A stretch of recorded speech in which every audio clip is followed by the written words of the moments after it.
listening to Parts and Charts. I'm Chelsea Owens, the therapist. And I'm Kate Kashbowski, the astrologer.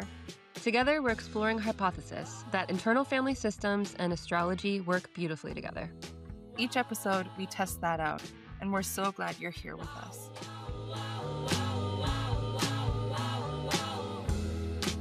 Hello, and welcome back. Today, we are going to get into some really fun topics around eclipse season.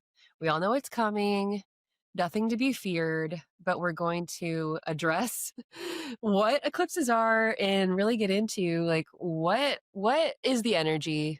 How do we like chariot through this time? And how do we work with some of the fears that come up around it?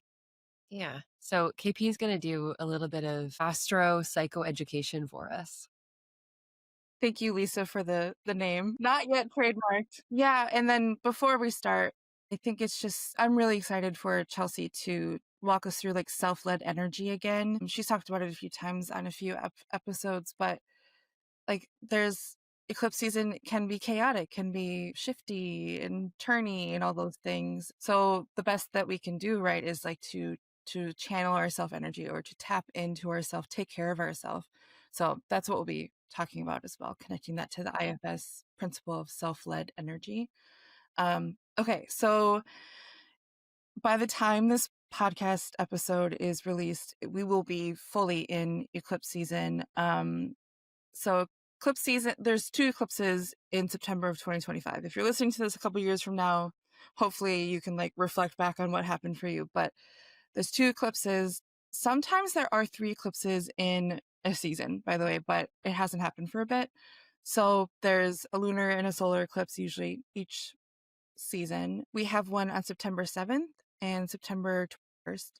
The first one on September 7th is the Pisces eclipse, and then we have a Virgo eclipse on the 21st. But let's talk about like what is an eclipse. So like astronomically, it's when the sun goes over the moon or the moon goes over the sun.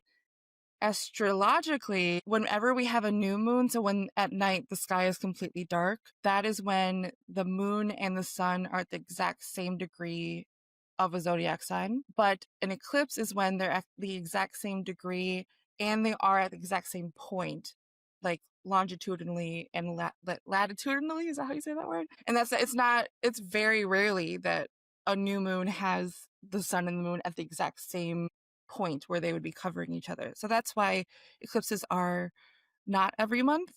They are typically twice a year, the seasons. And we had our first eclipse season in 2025 in March. You can kind of track where the eclipse seasons are going to be by looking at the north and south node in the current sky. And right now they're in Pisces and Virgo, and they're newly in those signs. They've been in Libra and Aries for a while. But now we've like completely shifted into this new like section or collection of eclipses in the opposite signs of Pisces and Virgo. Okay.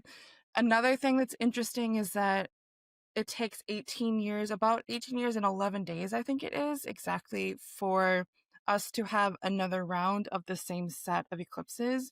So 18 years ago, we all had a Virgo Pisces eclipse with Virgo in the south node, Pisces in the north node.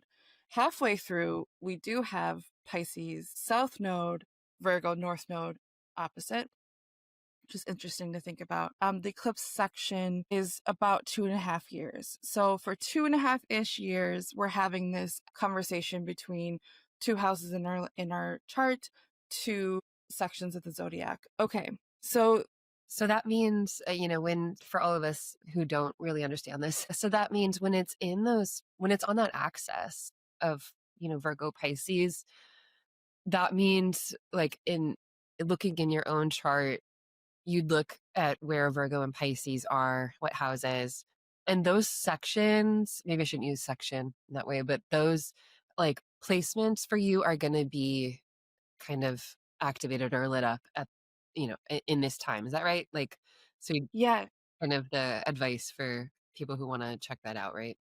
yeah. So there's 2 parts to that I think are important to bring up.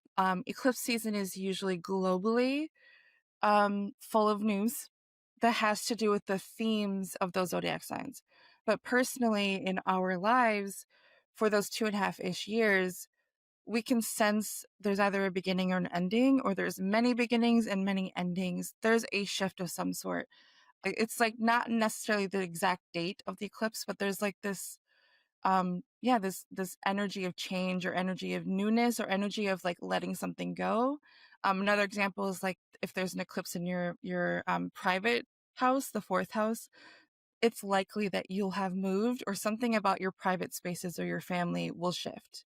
And that could be really dramatic, like there's a flood in your house, super dramatic. Hopefully that doesn't happen for anyone. Or it can be pretty subtle, like you made a really big decision to go sober or something like that. And that has like completely shifted the way that you X, Y, and Z or experience this part of your life.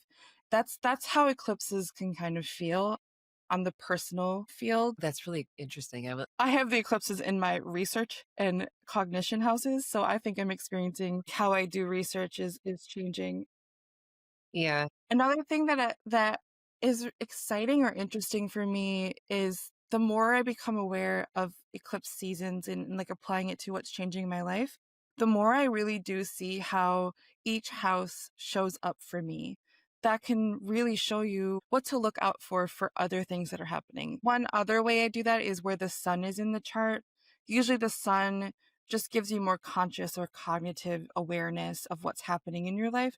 So if the sun is transiting through your house of partnership, that month-ish of your life tends to be focused on partnership. So it's like eclipses are dramatic, but the sun also has that kind of like they're just the sun's like guiding your eyes to focus. So those are the two ways that I study how my houses are showing up for me in my life. And obviously your life changes all the time. So any given moment, a house can showing up in a different way as well. But this is one way that I study. Last thing I did mention this is that the eclipses are seen as like points of beginning and points of ending. And there's a theory that I think I subscribe to is that where the north node is, so it's currently in Pisces, so everyone, their Pisces house right now would be experiencing the beginnings, where the South Node is in Virgo is where everyone would be experiencing endings. And that seems a little bit too global for me or too rigid for me. But it is interesting to think about how the North Node's energy, which is like what we're going toward, what we're grabbing, what we're grasping, can show up in our life versus what the South Node usually indicates, which is like what we're trying to release, we're running away from, can look like endings, right? So eclipse season often looks like shedding, whether you want to or not, a part of your life or an identity or something. And it can also look like something brand new shows up in your life that you either don't want to deal with, but you have to, or you're like excited or interested in how your life is shifting in new ways. It's interesting to me that this is astrologically happening twice a year because if it only happened maybe once a year or once every 2 years, it would be, I think, more difficult to feel the changes in our lives because it would be too long of a time span for us to like, humans, I think, will change so often, whether we admit it or not. Change is a part of our lives. And the moon changes so quickly so that we can use that planet, the moon, to help us track what's shifting and changing on a milder level. But the eclipses are exciting. They're eventful, and humans need events to respond to like to make decisions. Like if we are just like doing the average kind of like energy throughout our whole life, things can become more difficult for other reasons, right? So that's Hmm. that's my Yeah. viewpoint. Eclipse seasons can be a really great time if you stay loose to like mark how your life is shifting over time. And it's not always external things that change, though people would argue that eclipses tend to show up externally. But I have seen people change their lives internally and like everything around them shifts because they make a decision or something like that. Like they apply to grad school, like we talked about on our couple episodes ago. They get married or like something, just like they do something that like obviously changes their life forever. So that can show up as well.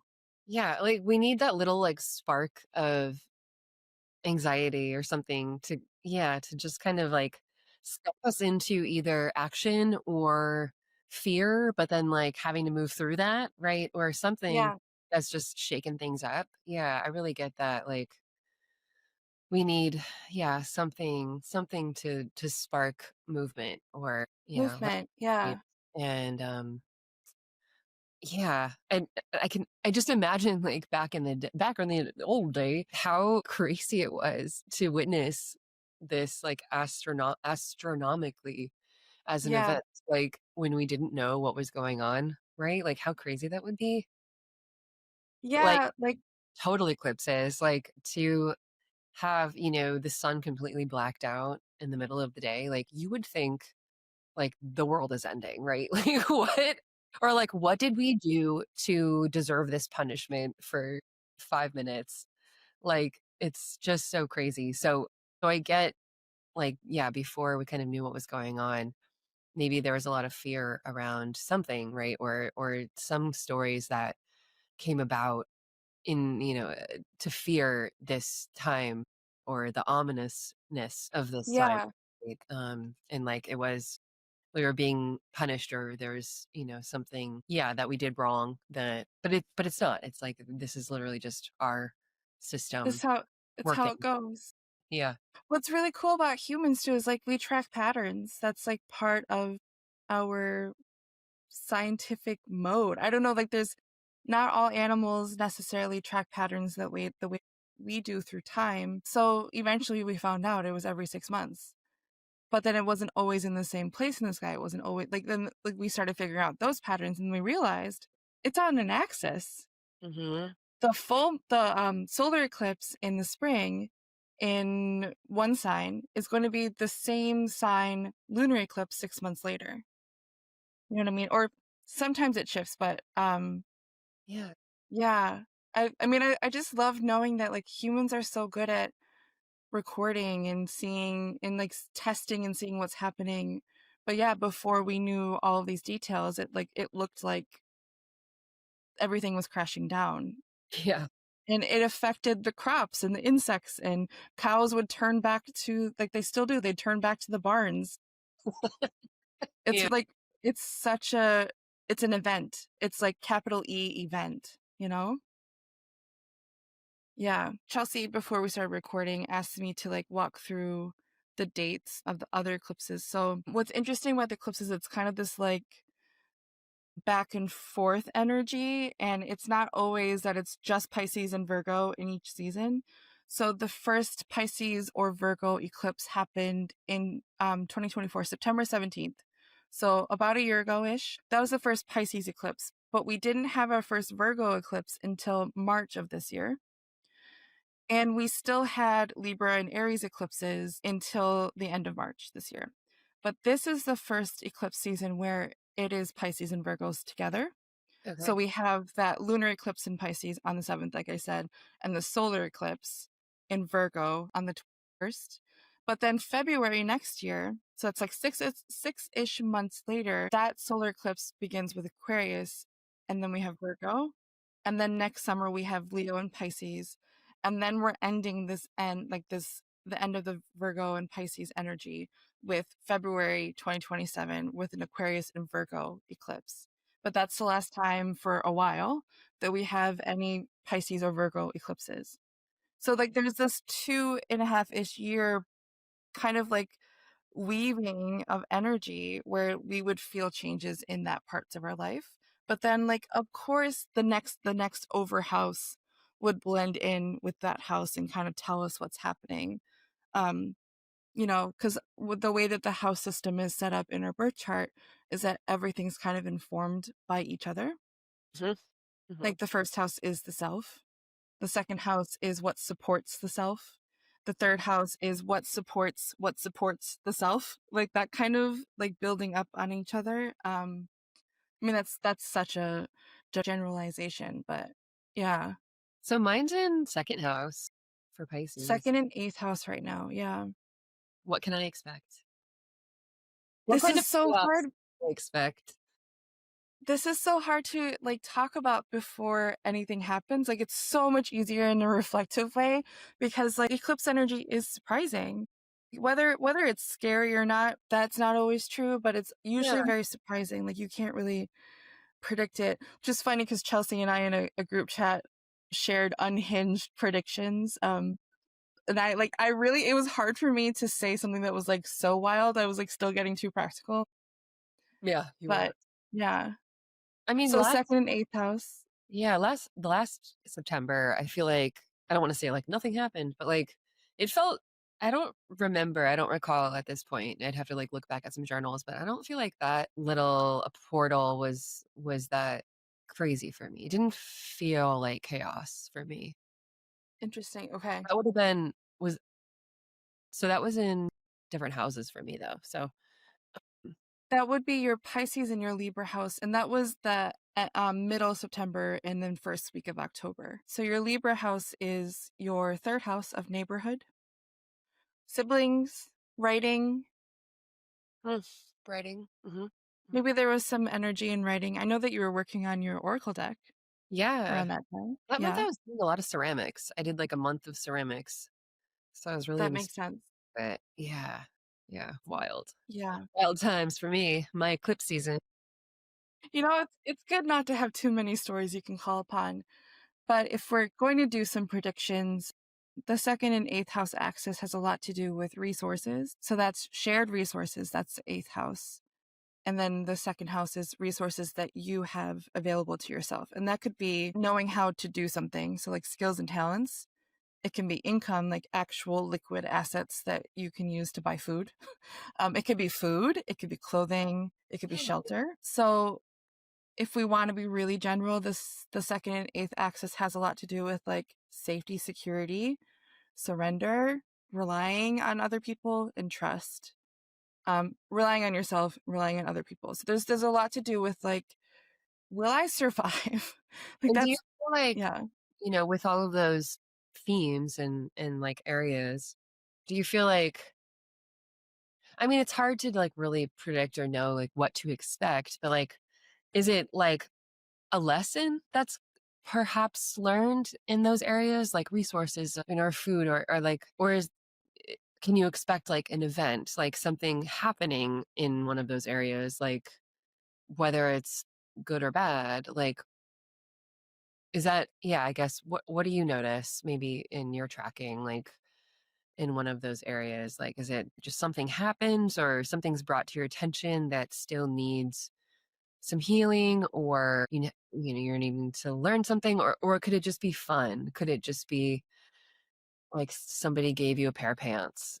I would be careful about talking about lessons in Yeah. eclipse season. Okay. What's coming to mind is who's the mom in Freaky Friday? I forgot her name right now. Which version? The new, like the The new one. version? Is she in that? Oh my god. Jamie Lee. It's Jamie Lee JLC. Okay. So I saw her recently say, I swear this is related, but she recently said, I'm going to get the quote wrong. She said, it's not what you choose to do in this life, but how you act in a moment that you don't get to design or choose. It's like how you react in that moment. And you cannot prepare for it. You can prepare your character, you can prepare your nervous system for like moments like that. But I think that's the way to view it. It's not that like you will be taught something you need to learn. That is so Saturnical. I think it's dangerous to say that what happens, these events, them showing up are lessons, because that can be really judgmental on our souls. And I don't think we need to apply morality or ethics, I guess, to what shows up in our life, because it can look like your basement flooding. And maybe you were really prepared for that and you did everything you needed to do, but it still happened. That shouldn't be a lesson, you know? It should be like, it's an unfortunate thing that happened, and it is how you react in that situation is what's important. So it's not that like there's this like God in the sky smiting people or like giving people new jobs, right? It's like you're being called upon, or there's an event. Um so that's one way to think about it, is like just be, that's why I say like be flexible, be loose, you know? Yeah. I Yeah. guess I hear what you're saying about lessons and how Saturnical they can be. But I also like love soul lessons that feel like gentle or feel like, yeah, maybe not like a punishment at all, or not like something I have to look in order to move forward. But I feel like, yeah, my soul's just kind of not even collecting, but just, yeah, experiencing. And not that I'm trying to turn everything into a lesson, or like everything needs to be a lesson, or I don't have to make a meaning out of everything or find a meaning out of it. Yeah. Um, but yeah, I guess lessons for me can sometimes feel like helpful or sweet even. Yeah. I think we're saying similar things, but when I hear the word lesson in client sessions, my heart is like, "Oh no, do not internalize this. Do not blame yourself." Like, you know what I Like, mean? clients bring that up. Yeah. In what kind of Yeah. context? What did you say? In what kind of context? Like, let's say they were fired out of the blue or something like that. I just want to be careful that they're not internalizing that into shame or like feeling like they're being punished. But I totally agree with you that, like what I said with the flooding in the basement, like, I guess that could be a lesson if you make sure it's not a moral judgment on your soul, but it's more of like a moment to practice X, Y, and Z, like practice being better at handling chaos, better at handling stress. Yeah, then it's fine to be a lesson. But I think that that's just my alarm going off when I hear the word lesson. Usually it's has to do with self blame, you know? Oh, So maybe interesting. that's something we could talk about with self energy. Yeah, yeah, because I would just get curious about, yeah, what the feeling of self-blame is, and Yeah. curious about, yeah, if there's any shame there, or if yeah, something that feels like steeped in some kind of, systemic oppression too, right? Like Yeah. religious thing. Yeah. Yeah. I have a friend who tells a story that I don't think is mine to tell, but there's this just really difficult thing that was happening with her child and her family, and it was just one after another. For years, things were happening, and she just called up to the sky. Like, she was so frustrated. She just said, "Why me?" You know what I mean? And that's how eclipse season can be felt and it can be talked about. But I want to encourage people to stop internalizing that and focus on like what keeps them going, what motivates them. I feel like I'm like stuck on this topic for a reason, so there must be something I have to explore What inside do you myself. yeah, what do you feel like the thing is that's being internalized, or what's being internalized? It's the caution of things not going, I'll keep it to myself, like, or point it to myself, like, things not going my way in a certain way for Yeah. so long that I'm like, I am at this point thinking it is my fault or it is me or I'm not doing something or I'm not doing enough. And there's just been a lot of rug pulls that Chelsea's very aware of that have felt kind of cosmic. And I think that I do have the pattern of like, well, this must be because I did this, or this must be because I didn't do this. I would have experienced success in this certain way if I had done something different. And that feels like eclipse energy to me. Like, you can't do things differently in eclipse season, but you can experience eclipse season with more gentleness and peace and the things that we need to keep going. If I keep thinking that these rug pulls are because of my bad character or my bad choices, I will go insane, you know? Yeah. Totally. So that's what's happening. That's probably why I'm sticking to this in this recording, and it feels very good for talking about Yeah, connecting IFS to eclipse season so for sure. true. I mean, and I just wanna say, like, even on a metaphysical level, not even, like, just with IFS, but just I think it's so easy to have for this feeling of, like, things aren't working out the way I thought they were going to, right? That we have this, like, vision or plan that we think, Yeah, like, this is gonna be it, like, this is how it's supposed to work out. And, if you have any belief of, like, that, yeah, that there's, something else out there that's kind of guiding you on some path, like, that also has your best interests at heart, and, knows the path forward for you. Like, we just can't know all those things. But I totally get that, like, we're here in these bodies and on this planet, and that we get frustrated by not knowing what that path is, or if there's any obstacles or things that are getting in the way, right?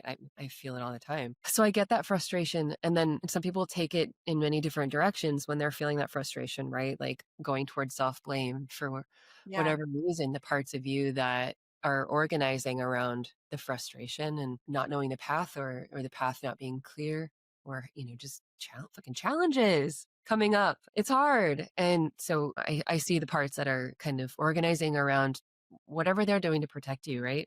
To like us, like to feel frustrated and then, you know, blame you, or turn the blame on you as to try to make sense of this, or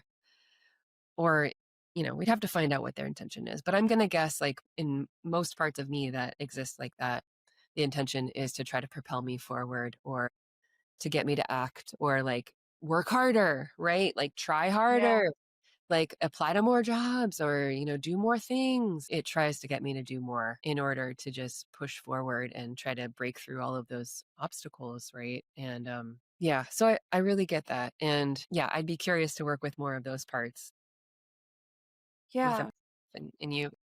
That's interesting. Okay, so we also didn't share this yet, but before we started recording, we each pulled a card for each other. I pulled two. I meant to pull one for like how to encourage or to give Chelsea like guidance for how to fold in IFS into this topic, this episode. And then she pulled one for how I could pull, like I could talk about astrology on this topic. We both pulled the Chariot for each other. Magic. Which is interesting that you're saying this, because you said like facing the challenges, or like going forward on the path, whether you know what the path looks like or not. And at first I was like, how do we relate this to eclipse season? We're supposed to stay loose. But I think this is what it was talking about, is like finding that energy where you have agency, you have choice, you know which way you want to move, and there's going to be chaos, there's going to be change. That's Yeah. like part of human life. Yeah. Yeah. Yeah. And yeah, so maybe working with any parts that are, yeah, just feeling the frustration around that, like around the obstacles, or like maybe even some rigidity, maybe around things have to look this way, or Yeah. which I completely have myself. And change is hard and brings up a lot of stuff, right? Sometimes we don't have the resources to handle change. Um, so yeah, it staying loose, right? Working with any parts around any discomfort around staying loose and kind of nimble, or yeah, whatever's coming up around that. And again, going back to metaphysics, I feel like it feels important for me to remember, in maybe in eclipse time, but in all the time. And when I'm getting more caught up in like my physical path and things not happening the way I want them to, it's just so important for me to remember, like, not to be cheesy, but like the oneness, like how, be able to zoom out a little bit. So I'm not just so narrowed in on like the physical, like what's around me happening, and like, how can I like manage all of that? And Yeah. it's like dizzying how much, energy I can spend just getting so caught up in the 2D of like, this is happening and that's happening. And I don't want that to happen. And like, I'm not to minimize any of that real world, like stuff that happens. But for me, like, I really have to zoom out and like go up a few octaves to Yeah. kind of tap into the energy of like, wait a minute, like, what am I really? What, Yeah. how do I get back to like just feeling like I'm energy, and everything around me is energy, to get really woo, but like tapping into that soul spirit sense of like, all right, I'm in flow, I'm flowing with my path, I'm flowing with everyone around me. Yeah, just to get a little sense of calm for myself when I'm, yeah, just in that like just super physical chaotic energy of the time. Mhm. Yeah. Yeah. It's just making me think of like project management too. Really? Agile. Agile, yeah. Like it's interesting, like all of these ideas can be talked about in like the manifestation process or metaphysics, or like all these different things, but my one of my touchstones is like managing long-term projects with different people who have different schedules and all that stuff. Yeah. And the best thing to do is to know what the ultimate intention is. You're never going to have the end result that you designed from the beginning, right? You can't, right? Even with a movie, you can have a script, all these things. Like you can never have what you designed in your head from the beginning, but that intention is the guiding light. Like I want to, let's say I want to tell a story about love and how it's heartbreaking and how it's transcendent, right? That's the intention. And if at any given point you're in conflict with someone who is integral to the project, if you're not acting in that intention of like, I want to tell a story about love, and you're acting out of violence, or which is actually part of love in one of my theories that I'm working through. It's like remind that person we're doing this to tell a story about love. Um, and like Yeah. Hmm. I think what I'm hearing from you, and like we're recording in a public way, I want to talk about private details, but it's like I am really, really caught up on how it's supposed to look. You know what I mean? Like what that thing that isn't working out for me. But if I'm thinking about my great intention, it's like I want to be of service, right? Hmm. And I can be of service energetically in a million different ways, and that's part of the coolest part about being a human, right? But I'm being so rigid about how I want to express the service, right? That feels like that's like if we're thinking about lessons in the way that we're not talking about shame, which Right. we are Right. now. Right. Like eclipse season is like a reminder, like listen to the intention and like maybe release a little bit of how it looks or how it feels Mm. in the tangible space. Yeah, that's the lesson. That's the Chariot card too, is like think of the intention and move forward on that. Yes. a hundred Interesting. percent. Mm-hmm. Okay, so can you be in teacher mode now? Can you teach me some things about IFS with self energy? Like, Also, we're I'm having so I'm much really curious. fun. What did you say? What are you curious about? I'm curious about like how you approach or how you talk with clients when they're in moments of chaos or like actual like true upheaval. How do you lead them back to themselves? Like, what does that look like? Yeah, I mean, that happens a lot. Yeah, And I don't really know, I don't know how much I'm actually what am I actually doing? I feel like I'm not doing that much. Maybe I'm leading them, but they're leading themselves back to self, really. Or that's the intention, or that's the intention that I hold in session quietly, And sometimes when it's hard for clients to do that, I'm holding that, like I'm holding the self energy and, hopefully in every session and hopefully with, you know, my self energy being present in the room that they can also kind of, I mean, it's osmosis really. They're like absorbing my self energy so that they can be in contact with their own self.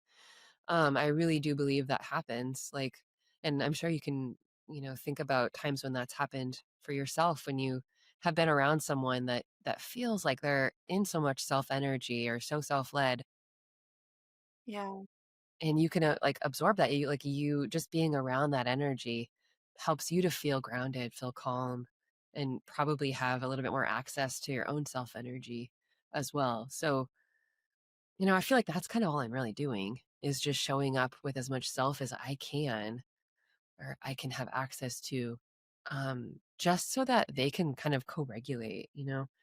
But I yeah, also want to note that like while while the overall intention is self energy or is to help clients get into self energy, have access to self energy so they can lead self-led lives.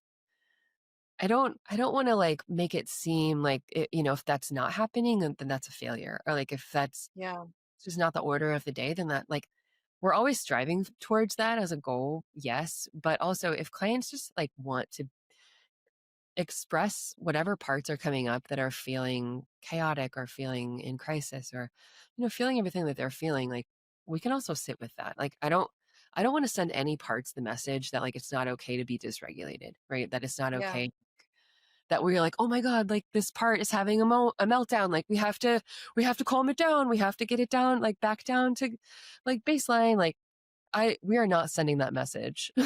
Yeah. And that might, even hearing that might make some parts even feel like uncomfortable because, it doesn't feel good to be dysregulated. It doesn't feel good to be in chaos. But also, like, there's nothing wrong with it. There's nothing wrong with that energy. It's totally okay. It's not going to overwhelm the system. And I think that other parts get a little scared about the chaotic energy overwhelming the whole system. And then, oh my God, we won't be able to get out of it, or we'll be stuck, or, there's a lot of fears around it. So it's totally okay. All of it's welcome. And I also just really want to send the message that even being in chaotic energy is okay. It's not going to be too much for us to handle. At least in session with me, like it's okay to sit with that. Like I'm okay. I'm not going to be overwhelmed by that. I can hold that for you.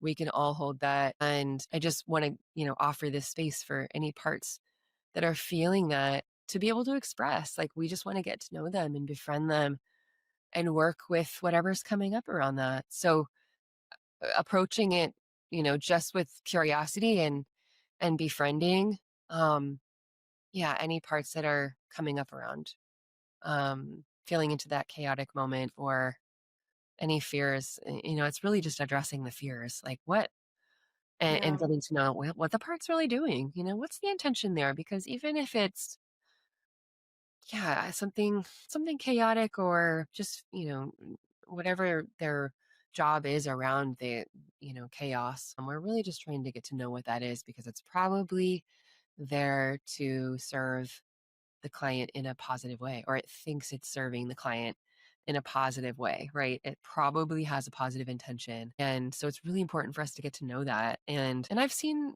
so many people just as we're getting to know parts that appear, to be having a moment or, a crisis or something chaotic happening. Once we like just get to know them, spend time with them, find out more about what they're doing in the system, what they're afraid of happening to the client. Like once we really understand that, and once the client is able to get enough space to be able to hear all of those things, um, it's magical, like, self energy, like, really starts to emerge, naturally, like, the whole system just kinda comes down a notch, the volumes turn Yeah. down a little bit in the intensity of, like, what the, chaos or whatever the feeling was, so, like, all of that naturally happens just by, like, opening up and getting a little bit of perspective so that some of that self energy can naturally flourish and, like, be transmitted to the parts that we're feeling the intense feelings. Yeah. Does that make sense? Yeah. I This may seem like hyper specific, but it's coming up in a moment. Like, let's say a client comes to you and they just received like a truly emotionally destabilizing offer, but it's like a super positive thing in their life and it would change everything. Like, Do you have an so example? there's not Or like a something I want to happen. offer. Or Yeah. just Let's say like a job offer that would, you know, send them across the country or something like that. I mean, I guess there would be fear involved because it's a new frontier. Things would have to change. What I'm hearing is like it's really just like not calming all of the anxiety or the fear down, but like just hearing it out, right? Letting it talk, letting yeah, all of it talk. yeah, yeah, It's not just the negative chaos, right? It's also the positive chaos. yeah, yeah, I guess in that I just yeah, it feels important to not send the message that, like, parts need to be calmed down, you know? Yeah, yeah, Like a child maybe, having a hard time or struggling with something or having a meltdown, like, yes, you're trying to calm that child down, but, like, sending the message that, like, you can't handle that energy or, like, that energy is too much for us, yeah, like, it sends the message to a part that, like, I'm too much. I'm having too much emotion. Like, that's not good. That's bad. I need to calm down because, the adults around me can't handle it or no one can handle me. yeah, So just with parts in our system, like I don't want to send that message. And yet I get like, yeah, I get we could turn down the intensity a little bit. Like sometimes it is a lot to handle, right? It's a lot for the system to handle. But never too much for self to handle. So that's why it's so Right. important to get enough self energy, have access to enough self energy, because it's not like none of that is too much for self to handle. Self can handle all of it. Self can, you know, sit with all of these big emotions and hear them out and be like, oh yeah, like that makes sense to me. I'm sorry that you're feeling that. Yeah. Yeah. Yeah. Does that so in this example of this Yeah. job offer, any follow-up questions? Yeah. Okay. Do you want to do a thought experiment? Yes. Okay, imagine I am a Virgo Sun, Capricorn rising, and Taurus moon. I'm all Earth, and Okay. I just need to know three things I can do to like bring up more self energy in me this month because I am anticipating too much change. What would you tell a Virgo, Capricorn, Taurus person um to do? Just like give me instructions. I need instructions. You know what I mean? My Libra sounds like vibing with this like philosophical, energetic, like, yeah, hear him out. But what would I do? Like yeah, the earth energies, right? Like I mean, not to be super general, but like they're so grounded, it's like and maybe slower through slow and like in movement, Possibly. right? They're like, Yeah. gosh, this change is making me move around. I can't like there's just a steadiness to them, right? That's like Yeah. and I don't want to say rigid because I don't it's not a judgment. I love my earth placements. I think we can confidently say Earth is more rigid than air or water, Yes. Okay, right? let's do that because it is concrete. Yeah. It's It's a concrete. Yeah. mass. Yeah. Okay. So I get that like the movement energy, the air energy could be difficult. Maybe like I don't know why this popped into my head, but I'm like maybe don't drink any iced coffees this month. Maybe take on the iced coffees. Maybe switch to matcha for the month. I'm not sure, but That sounds like really good advice for that's Earth very people for specific sure. and like not at all what I would say in an IFS session, but I'm just like giving our prescriptions for our earth friends. Yeah. No supercharged cold brew coffee. Maybe I don't sit in a hot tub, like maybe they need a little water. Maybe they need Maybe, yeah. to go to the cold beach and just try to relax. Yeah. What's something like I'm thinking of like what would you tell an And earthy person yeah, to to do for access the art? seas. And I'd be curious like how the different elements like if we were going to prescribe the different elements ways to access the seas, like more self energy. Yeah, yeah. E's plus, C plus plus. It would be like, okay, how can Earth energy get curious? Like what Mm, how can Earthers get into the yeah like curious realm? Um, that feels important to me. I think that feels important for them to get into, right? Like, oh, how? And maybe that's all just mindset. I don't know, or what even. How do if you need to put yourself in physical places like the beach, or hot tub, yeah, or a quiet room, like how can you just access more curiosity? So, and maybe taking care of the body is going to help just, yeah, nervous system to yeah. just access. I'm like thinking of lifting weights or weighted blankets. Like this is I'm not too earthy, but I have a lot of Capricorn and like it like weightlifting really does get me into a space where I'm listening deeply to what's happening. Love That that. feels like curiosity. So that's interesting. Okay, I'm gonna be lifting more, not too much, Yeah. not too heavy. We don't want any accidents. What would let's do fire. What would fiery people benefit from to get a C experience? Creativity or what are the C's again? Curiosity. Courage, confidence, a connectedness, a calm, curiosity. I might be missing one, but it's like that. Think of all the Yeah. words you can think of. Um, Cool. I feel like they're so cool. I mean, Cool. fire signs are super cool and already very creative, right? I would say so. Yeah. They have the spirit, that Mm, spirit energy. connected. Hmm. Yeah. So maybe, yeah, maybe some tasks that, yeah, feel connected to spirit or getting in touch with, yeah, not just maybe, yeah, maybe like other people in a spiritual space too, like a circle, a drum circle, a prayer circle, a Yeah. protest. Yeah. Protest for sure. I was thinking like things that get you out around people that feel like full of energy, but like productive, like not productive, but connected. So like protest feels perfect for that. Yeah. I was thinking of the Denzel Washington commencement speech. Have you heard that? It's, oh my God. Like if I have zero fire placements, major Really? place, Wow. yeah, zero.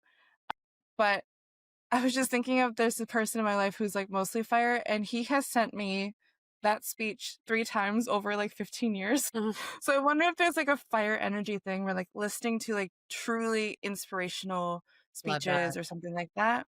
Yeah. Like James Baldwin also has a lot of fire, and his writing, his speeches are Ah, maybe that's fire energy.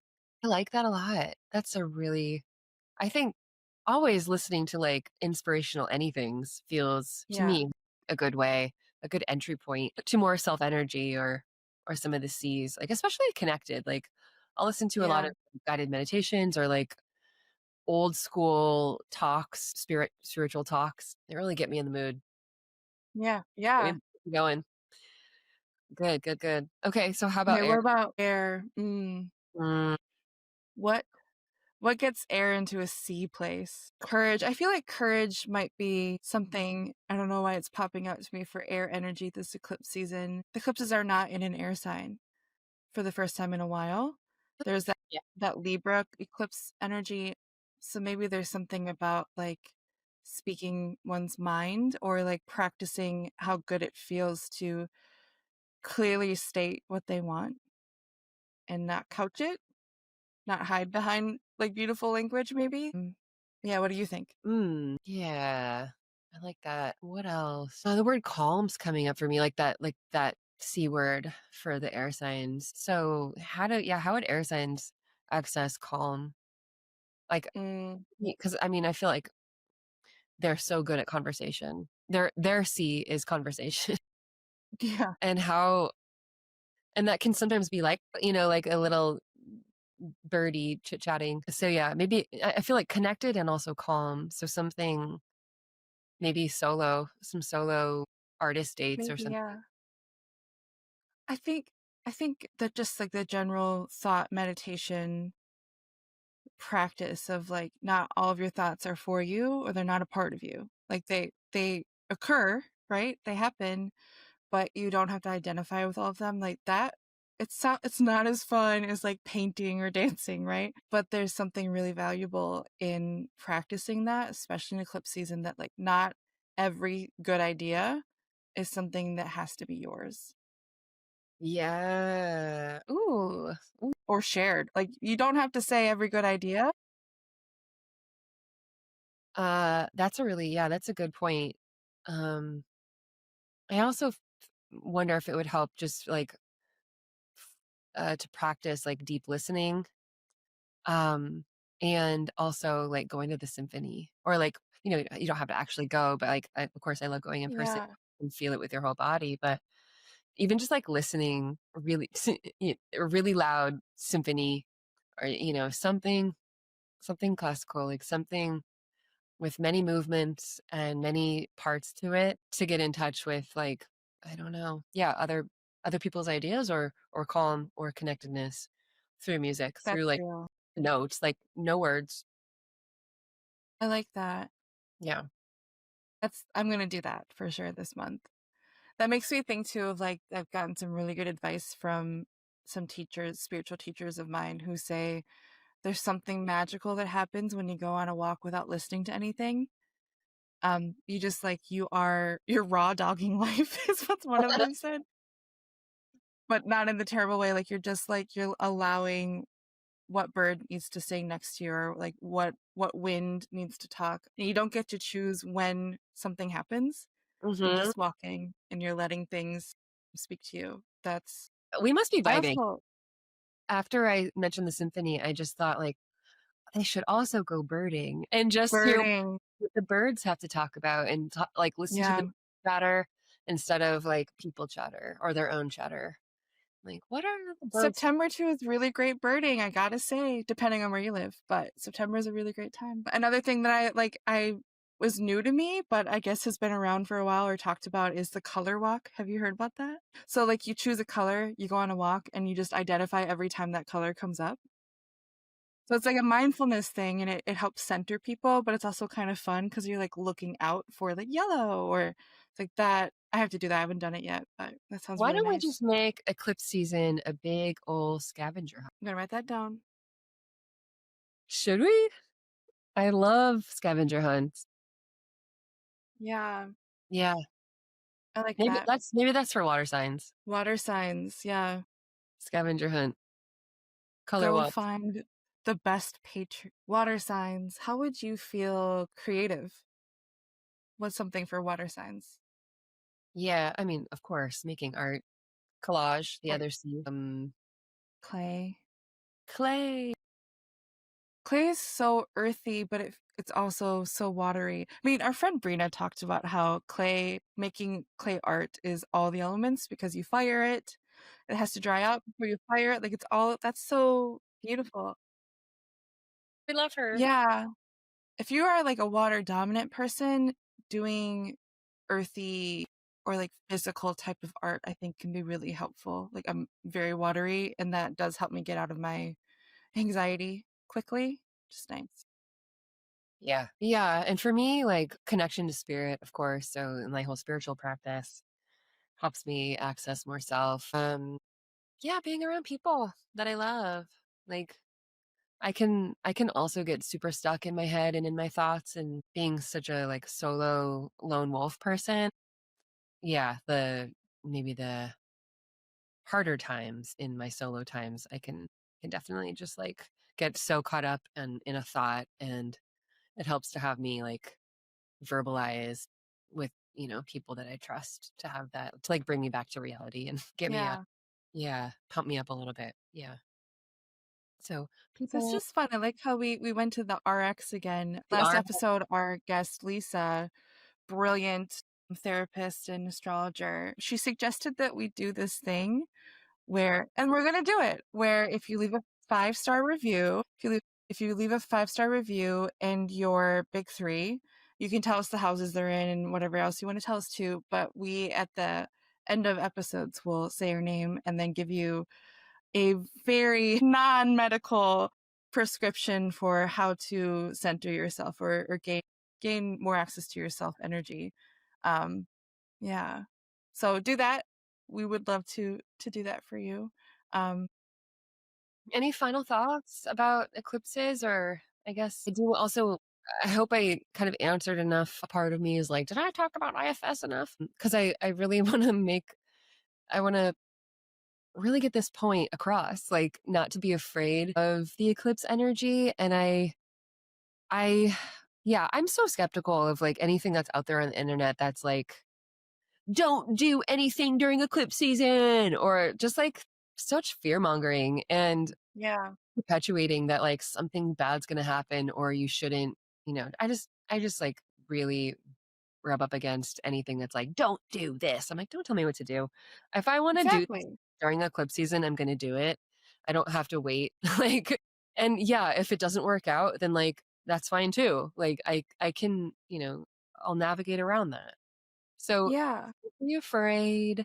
And if you are afraid, we're here for you. And there's people to work with around some of those fears. I mean, it's all information. Like any parts that are coming up that are feeling afraid or feeling like worried about X, Y, and Z, or dealing with real world shit.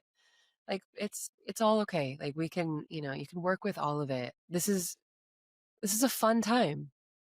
This eclipse portal.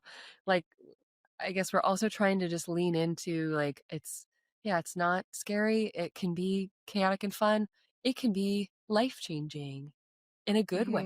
hmm, It doesn't have to be life changing in this really awful, terrible way, completely throwing you off the path. And yeah, yeah, a big way to navigate all of that is, yeah, to tap into self energy. and spirit and soul. Hopefully, yeah, we can provide you a little bit of clarity with that as we're navigating this whole month, and doing our little self-led, I don't even want to call it a challenge, self-led, something, whatever we're gonna call I like that. Self-led something. it. Scavenger hunt, really. Self-led scavenger Yeah, I like that. Yeah, I everything you just said is so important. hunt. Thank you. Anything else on the astro side or personal I mean, side? if something really shitty happens too, like practicing self energy is really helpful. Like I feel like the Capricorn rising in the room all the time because I am one, but it is that like that daily practice of like breath work or drinking lemon water or whatever you do.